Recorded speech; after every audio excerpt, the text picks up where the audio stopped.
As long as I live, I will never forget the time a man tricked me into coming over by faking a party. I was like 14 at the time, so this was not recent. And this guy was a couple years older than me. Wish I could go back in time and slap myself across the face, but I can't. Me and this guy have been talking for like a couple months at this point, known each other for a while. But if this guy would have asked me to come over and hang out with him one-on-one, I would have said no, and I think he knew that. So instead of asking me on a date like a normal human being, he decides to text me one Friday morning and be like, hey, I'm having this party tonight. This girl and this girl and this girl that you know are gonna be there. Like, are you down to come? Obviously, I'm 14 at the time. I don't have a car or a license. So I'm like begging my mom, please take me to this. All these people are gonna be there. I really want to go to this party. Like, can you drop me off? He had told me the party started at 4, so I was like, I want to get there at like 4:45. So my mom drops me off. It's my first time ever going to this guy's house, and his mom answers the door. We're gonna call the guy Gage. She turns around and she says something along the lines of, Gage, your girlfriend's here. Gage runs up behind her, and I'm looking at him like, what the hell did you tell her? And she's like, you must be Jesse. It's so nice to meet you. I'm like, it's nice to meet you too. And Gage was like, oh, we're not dating, mom. And his mom was kind of like, oh, okay. And then he was like, I'll be right back, Jess. Mom will show you inside. I'm just gonna go put on my swim trunks because it was a swim party. He always called me Jess too. That was another thing. I walk inside with his mom and I notice that no one is there. And this party was supposed to supposedly start 45 minutes ago. So I'm like, okay, that's really weird. He leaves me alone for like 20 minutes with his mom, who I had never met until this day. And she sits me down on the couch and starts showing me like baby pictures and all the pictures of Gage like growing up. And she's like, look at how cute he is. And I'm thinking, oh, what did I just get myself into? Finally, Gage comes back out. He's like, okay, you can go change in there and put on your swimsuit. Like, we're gonna swim. So I put on my swimsuit. I'm walking outside with him and I'm like, okay, so when is everyone else getting here, like for the party? And he was like, oh, the party, yeah. I think everyone's just like running really late. They're probably picking up food or something. I haven't really been hearing from anyone. It's kind of weird. And I'm like, bro. And I had told my mom to pick me up at 11 and we lived like 40 minutes away, so I didn't want to make her drive all the way out there. So I was basically stuck there until 11. I end up swimming with him and his brothers for like an hour, and his mom is outside like taking pictures of all of us. Just the whole thing was weird. And then he's like, come on, I'll come show you my room. So we go downstairs into the basement where his room is. We go in his room. He turns off the lights, shuts the curtain, and locks the door. I hate to be this person. I'm out of time before editing. Go to part 2.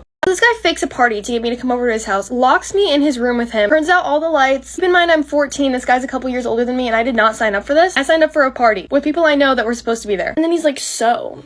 I literally turned around and went and opened the door, and I was like, can we leave the door open? W, Jesse. And he was like, oh, yeah, okay. And then I ended up sitting on his bed watching him play Fortnite for like 2 hours. And then he had 3 of his other guy friends come over. I swear it was literally after he realized he wasn't going to get any action. So it was me and like 6 guys for the rest of the night. After that, I literally never hung out with him again. But the story does not end there, because I run into him at a graduation like a couple years later. He was like, oh my god, Jesse, like, it's so good to see you. How have you been? I'm like, good. How are you? Very awkward interaction. I wanted to die. But then I go home and he DMs me and he's like, hey, I would love to hang out again sometime if you want to come over again. Obviously, I said no. And then bro blocked me because he was mad. So worst types of friends you could possibly ever have are the ones that try to make you look bad in front of other people, but like especially guys. Basically the anti-girls girls. I had this one friend way back when. Let's call her Ashley. Ashley was a full-on op, and you guys are literally gonna find out why. Me and Ashley were friends with these 2 guys, which I consider just friends, but I think to her she wanted either one of them or both of them. And I think she saw me at the time as a threat. No hate to her now, we were like 15, but this is still like a really good example as to like the friends you don't want to keep around. When me and Ashley first met these guys, like I remember telling them I was Albanian, and then she goes, no you're not. And I was like, what do you mean no I'm not? Like, and she was like kind of trying to joke about it, but like not really. She was being dead ass. And she was like, oh, she always tells people that like when she tries to look cool. Hi, I'm Ashley. I thought she was just being quirky, you know, she was just being a little twat. I remember just exactly like how much that pissed me off, because like, how are you gonna tell me something about me? You know what I mean? I remember we talked privately about it, because I like pulled her aside later on and I was like, hey, like what's up with that? And she was like, oh, so sorry about that. Like, I was kind of kidding. You don't need to take it to heart. I just thought that like you were trying to sound cool in front of them. And I was like, trying to sound cool in front of what? I just told them I'm Albanian. Like, if you think that's cool, awesome, but like it doesn't change where I'm from. What? Even after all that happened, like I genuinely have no hate for this girl in my heart. Like, we all act dumb when we're young and we all say stupid stuff. Like, who cares? I'm just giving you guys a little story. I remember at lunch Ashley would sit with me and these 2 guys, because I had these 2 guys in my class, so I genuinely got very close to them very fast. We're actually still friends to this day, and I had like a boyfriend at the time, so I had no interest in these guys. Like, they were just like some cool ass dudes. Anyway, at lunch, Ashley would sit with me, the 2 guys, and like these 2 other girls sometimes, and we would always meet up like at breakfast and just hang out before like classes start. And like one time I came into school, and then when Ashley saw me, she was like with the 2 guys, she goes, oh my gosh, Maggie, like what's that all over your face? And I was like, what's what? All that makeup, like I could never. Basically trying to like tell the guys that like, oh look, like I don't wear makeup, I don't need makeup.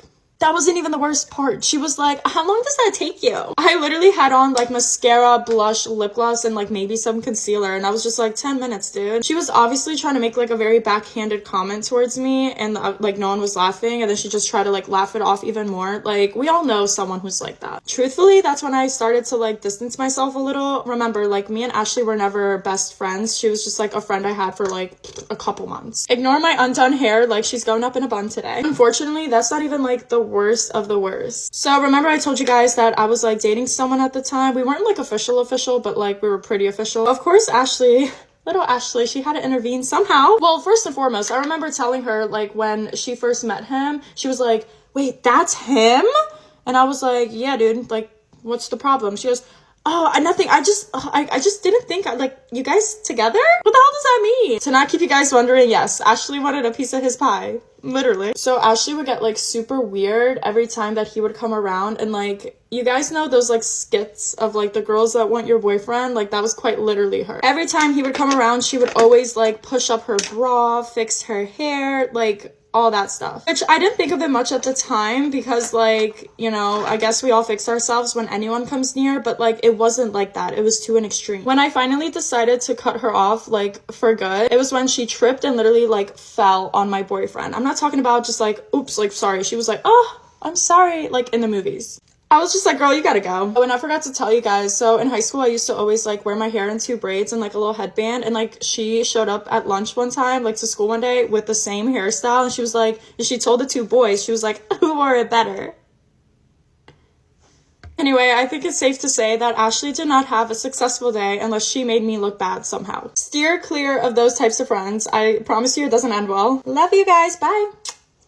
Here's how to tell if your friend is plotting. If you ask them what you should wear and they say something comfortable and then you show up in something comfortable and then they show up in like their best outfit, they're plotting. If your makeup looks terrible and you know for a fact it looks bad and you gotta redo it and they tell you that it doesn't look that bad, plotting. If you have really long hair and they convince you to cut it, if they're enabling destructive behavior, they're plotting. These are the friends with secret animosity that are gonna do these things. Let me know if you guys have any other ways to tell if they're plotting. I'm gonna tell you guys why you should never drink and drive. And I haven't drank and drive, so don't even come at me. But one day, I was at my aunt's house chilling, watching Netflix, eating some chips, when all of a sudden I hear a loud boom outside. And the scene was horrific. So my aunt has like a glass window, like, so you could look out onto the street because she lives on a busy street. But it's still like residential neighborhood, even though it's like a busy street. Mind you, this was like 11 o'clock at night. We looked through the window and you want to know what we saw? A whole car crashed into the tree, almost hitting like the glass window I was talking about. This car legit was on the sidewalk, hit into the tree, this close from like touching the window. Don't ever drink and drive. It's probably like the worst and most selfish thing you could ever do. Stay safe out there and stay aware because some of these people out here are crazy.